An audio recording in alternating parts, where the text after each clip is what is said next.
పిల్లలు కూడా అమ్మ జరుగు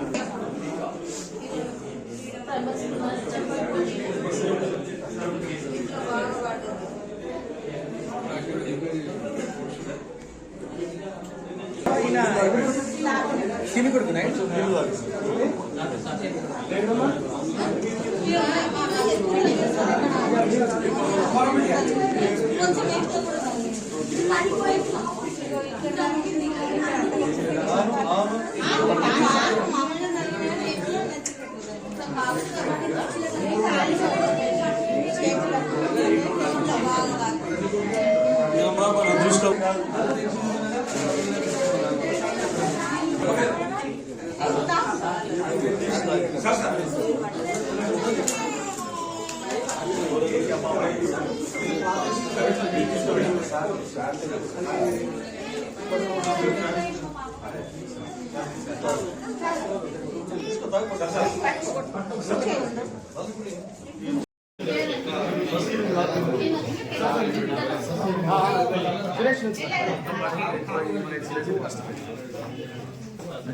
చూసినా ఎంత హాయిగా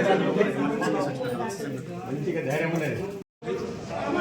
తర్వాత ఇమీడియట్గా ఎవరైతే ఐసిడిఎస్ టీచర్ ఉన్నారో తొందరగా స్పందించి వాళ్ళందరినీ కూడా అంబులెన్స్లో గవర్నమెంట్ హాస్పిటల్కి ఏరియా హాస్పిటల్కి షిఫ్ట్ చేయడం జరిగింది.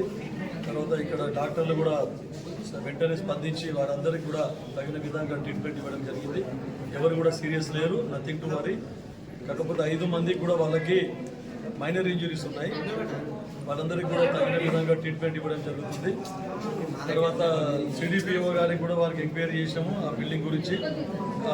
బిల్డింగ్ చాలా పాతది అని చెప్పిండ్రు. తర్వాత ఏమన్నా టీచర్ నెగ్లిజెన్సీ ఉందా ఏమన్నా అని కూడా అడిగితే టీచర్ చాలా మంచిదంట. గ్రామస్తులు కూడా చెప్తా ఉన్నారు టీచర్ చాలా బాగా పనిచేస్తుంది. ఇప్పుడు పిల్లలు